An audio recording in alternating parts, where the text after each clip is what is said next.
पण ज्या पद्धतीनं वेगवेगळ्या संघटनांच्या माध्यमातून, राजकारण्यांच्या माध्यमातून प्रोपगंडा मूव्हीचे तिकीट्स वाटले जातात. तर बऱ्याच अभ्यासकांचं मत आहे की कोल्हापूर जिल्हा हा कॅन्सरची राजधानी आहे. जे समाजामध्ये भांडणं लावणारे चित्रपट असतात, असे प्रसारित किंवा फुकट तिकीट वाटण्याऐवजी अशा सामाजिक गरजेच्या प्रश्नांच्या वरती असणारे पिक्चर्स खऱ्या सामाजिक जाणीव असणाऱ्या लोकांनी याचे तिकीट्स वाटले पाहिजे. नमस्कार, मी दुर्वा देवी तुमचं सगळ्यांचं स्वागत करते लोकमतमध्ये. राज्यामध्ये जर आपण सध्या परिस्थिती पाहिली तर राज्यात अन्न आणि औषध प्रशासनाचे आयुक्त तुकाराम मुंढे हे धडक कारवाया करत आहेत.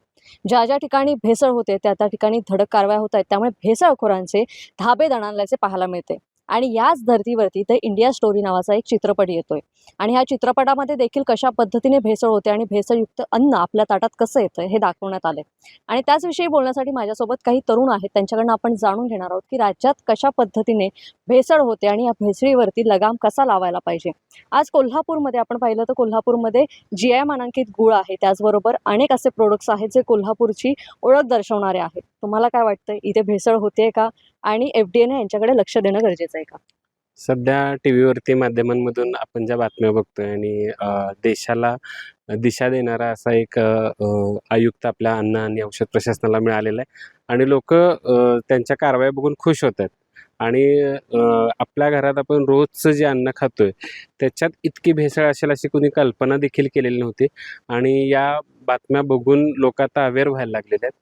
आणि टीजर पाहिला मी द इंडिया स्टोरीचा आणि त्यातली स्टोरी बघून वाटलं की अशा पद्धतीचे सामाजिक प्रश्नावरचे सिनेमे यायला पाहिजेत. चांगली गोष्ट आहे आणि त्याला देखील लोकांनी देखील सिनेमागृहात जाऊन बघून प्रतिसाद दिला पाहिजे. आपल्या कोल्हापूरचं जर उदाहरण घेतलं तर त्या टीजरमध्ये ज्या पद्धतीनं स्टोरी दाखवलेली आहे तर कीटकनाशकांच्या अतिवापरामुळं कॅन्सर झालेल्या एका बालकाचा मृत्यू होतो आणि त्याच्यावरती आधारित तो सिनेमा आहे. तर जिल्ह्यातला आपलं शिरोळ तालुका कॅन्सरचा तालुका म्हणून काही माध्यमांमधून मागच्या बातम्यांमध्ये आम्हाला पाहायला मिळालं होतं. तर किमान या भागात तरी त्याची जनजागृती व्हावी, तर या दृष्टिकोनातून हा सिनेमा पाहायला पाहिजे लोकांनी. नक्कीच जनजागृती होणं गरजेचं आहे. मात्र त्याचबरोबर असे चित्रपट आता येत आहेत म्हटल्यावरती आपण कुठेतरी धोक्याच्या रेषेवरती आहोत का? अति प्रमाणात भेसळ होते आणि ते आपल्या ताटात येते, आपण ते अन्न खातो असं वाटतं? होय, नक्कीच. कारण जर आपण सध्याची परिस्थिती जर पाहिली तर बऱ्याच अभ्यासकांचं मत आहे की कोल्हापूर जिल्हा हा कॅन्सरची राजधानी आहे. आणि कोल्हापूर जिल्ह्यामध्ये जी स्थिती आहे आता की मातीचं मोठ्या प्रमाणात क्षाराचं प्रमाण वाढतंय मातीत, किंवा पंचगंगेची आत्ताची जर स्थिती पाहिली तर इचलकरंजी शहराची जर स्थिती पाहिली तर प्रामुख्याने महाराष्ट्रातील कोल्हापूर शहरात ह्या अशा मूव्हींना युवकांनी उचलून धरायला हवं किंवा पाठिंबा देणं खूप गरजेचं आहे असं मला वाटतं.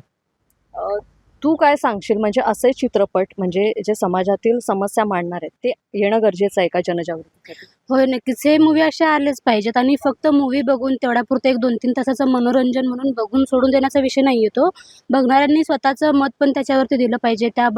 त्या बाजूने काहीतरी काम पण करण्याचा प्रयत्न केला पाहिजे. कारण भेसळयुक्त खाणं हे आपल्याच नाही तर आपल्या पुढच्या पिढीसाठी पण खूप हानिकारक गोष्ट आहे. त्यामुळे अशा मूवी आल्या पाहिजेत.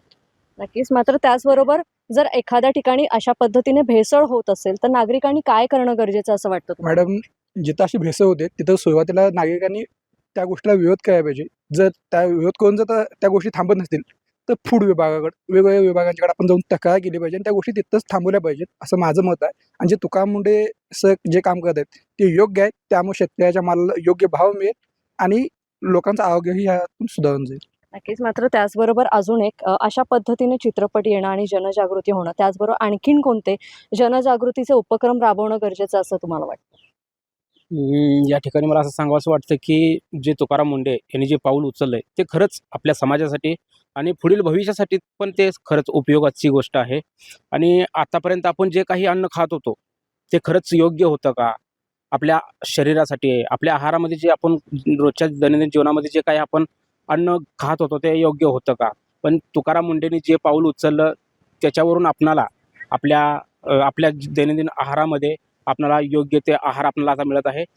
तुकाराम मुंढेंनी ज्या वेळी एका हॉटेलमध्ये जाऊन आपण सर्वांनी ते पाहिलेलं आहे चित्र की पनीराची जी भेसळ होती त्याच्यानंतरनं आपल्या महाराष्ट्र राज्यामध्ये 20 लाख लिटर दुधाची कमतरता भासून येते. म्हणजे हे किती प्रमाणात दुधामध्ये पण भेसळ आपल्याला दिसून येते, यातून मला असं जाणवायचं होतं. द इंडिया स्टोरी मूव्ही येतो. ह्या मूव्हीमध्ये जे कथानक दाखवले त्या कथानकावरती आधारित हे सगळं सुरू आहे. मात्र FDA ने जी कारवाईचा धडाका चालू केला, हा धडाका असाच सुरू राहणं गरजेचं वाटतंय का? आता जेनझींचं देखील आंदोलन सुरू आहे शिक्षण विभागावरती. FDAच्या कारवाईबाबत किंवा मग अशा पद्धतीने भेसळी होत आहेत त्यावरती देखील जेनझी रस्त्यावरती उतरतील असं वाटतं का तुम्हाला? हां, नक्कीच. आता जे काय FDA जे काय आता हे चालू आहे, म्हणजे कारवाई चालू आहे, ती अशीच राहिली पाहिजे. किंबहुना ही कारवाई अगोदरच व्हायला पाहिजे होती.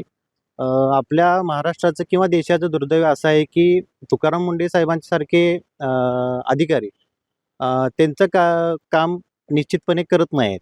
म्हणजे तुकाराम मुंडे साहेब करतायत. तसे ह्याच्या अगोदरचे जे काही आत्ता आपल्याला लक्षात येते, की FDAने म्हणजे तुकाराम मुंडे साहेब त्या ह्याच्यामध्ये आल्यानंतर, की अशा प्रकारची भेसळ होत आहे आपल्या आजूबाजूला.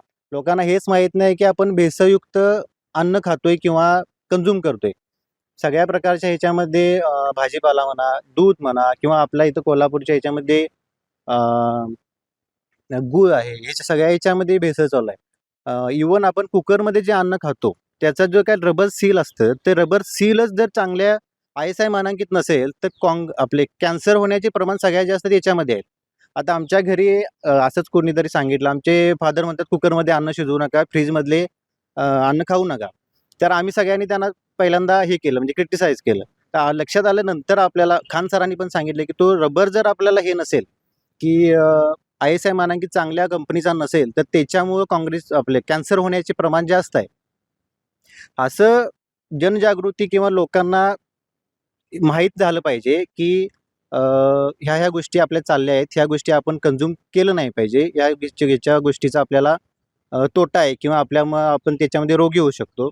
तर निश्चितच हे जे काही चित्रपट येतात, असे चित्रपट अजून आले पाहिजेत. अजून वेगवेगळ्या मुद्द्यांच्यावरती आले पाहिजेत. आता देशामध्ये CJPचं जे आंदोलन चालू आहे, ते एक मुद्दा आहे, की शिक्षण. तर ह्या देशामध्ये शिक्षण, रोजगार आणि आरोग्य ह्या 3 विषयावरती जनजागृती झाली पाहिजे. 3 ह्याच्यामध्ये लोकांनी अवेअर झालं पाहिजे, की ह्या गोष्टी आम्हाला पाहिजे. फॉरेनमध्ये असं नाही, की फूड ह्याच्यामध्ये जर भेसळ असेल, तर ते लोकं कन्झ्युम करत नाहीत. तसं आपण ते कोणी जर आपल्याला जर सांगत असेल, तर त्या खरंच गोष्टी बाबा योग्य असतील, तर त्या ॲक्सेप्ट केल्या पाहिजेत. आपण काय करतो, की त्या माणसालाच किंवा त्या व्यक्तीलाच आपण क्रिटिसाइज करतो, की हा काय सांगतोय, इतकी लोकं खातात, इतकी लाखो लोकं दूध पितात, इतकी लाखो लोकं त्या पिशवीमधलं दूध पितात किंवा विकत भाजीपाला घेतात. पण ते ॲक्सेप्ट केलं पाहिजे आणि आपण सिस्टमला जाब विचारला पाहिजे आणि तुकाराम मुंडे साहेब यासारख्या अधिकाऱ्यांचा आपण सपोर्ट केला पाहिजे. असे सामाजिक प्रश्न असणारे, आपला आवाज असणारे जे मूव्हीज आहेत, हे लोकांनी तर खरं तर जाऊन बघायला पाहिजेतच. पण ज्या पद्धतीनं वेगवेगळ्या संघटनांच्या माध्यमातून, राजकारण्यांच्या माध्यमातून प्रोपगंडा मूव्हीजचे तिकीट्स वाटले जातात. गल्ली-गल्लीमध्ये जाऊन पडद्यांवरती त्याचे प्रदर्शनं केली जातात.